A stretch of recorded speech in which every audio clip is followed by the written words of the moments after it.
Zaman saya tidak ada lagi keturunan dari apa, tidak. Karena apa? Saya menggunakan dasar hukum. Oke?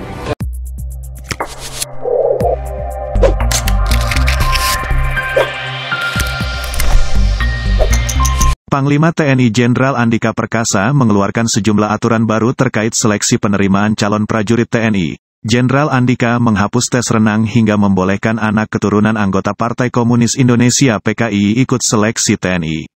Hal itu disampaikan Andika dalam rapat penerimaan prajurit TNI Taruna Akademi TNI, Perwira Prajurit Karir TNI, Bintara Prajurit Karir TNI dan Tamtama Prajurit Karir TNI, tahun anggaran 2022. Momen rapat tersebut diunggah di kanal YouTube Jenderal TNI Andika Perkasa.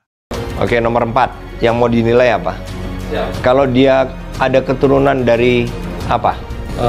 Pelaku kejadian tahun 65-66. Ya, itu berarti gagal. Apa? Bentuknya apa itu? Dasar hukumnya apa? Izin TAP MPRS nomor 25. Oke, sebutkan.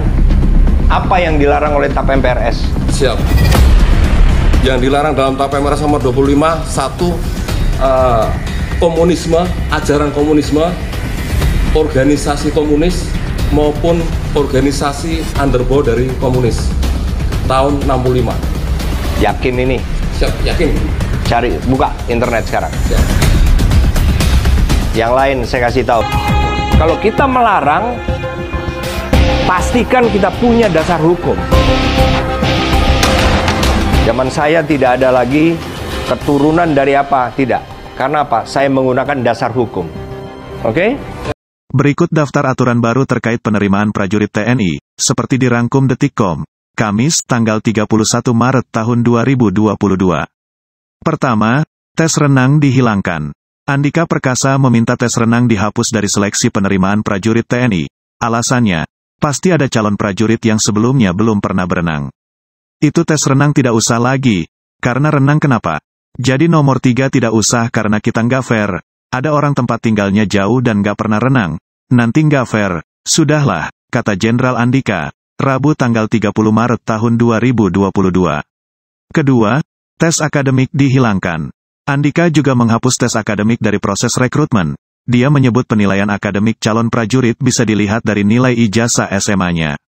Menurut saya, tes akademik ini sudah tinggal ambil saja IPK terus transkrip. Karena bagi saya yang lebih penting, yaitu tadi ijazahnya saja, ijazah SMA, itu nilai akademik, terangnya. Mereka nggak usah lagi tes akademik, itulah nilai akademik, ijazahnya tadi kalau ada ujian nasional, ya sudah itu lebih akurat lagi, sambung Andika. Ketiga, bolehkan keturunan PKI daftar TNI. Lebih lanjut Andika meminta agar keturunan PKI dibolehkan ikut seleksi calon prajurit TNI. Dia menegaskan harus ada dasar hukum kuat apabila ingin melarang keturunan PKI bergabung dengan TNI. Keturunan PKI dilarang ikut seleksi penerimaan prajurit ini, apa dasar yang melarang dia? Jadi jangan kita mengada-ada. Saya orang yang patuh peraturan perundangan. Kalau kita melarang, pastikan kita punya dasar hukum, ucapnya. Adapun penghapusan poin nomor 4 itu berawal dari Andika yang bertanya soal dasar hukum dilarangnya anak keturunan anggota PKI untuk daftar menjadi anggota TNI. Momen ini terjadi saat pemaparan mekanisme penerimaan prajurit TNI dari tes mental ideologi. Jenderal Andika meminta jajarannya segera mengimplementasikan kebijakan baru ini. Ia menegaskan anak buahnya untuk segera merevisi peraturan sesuai dengan hasil rapat.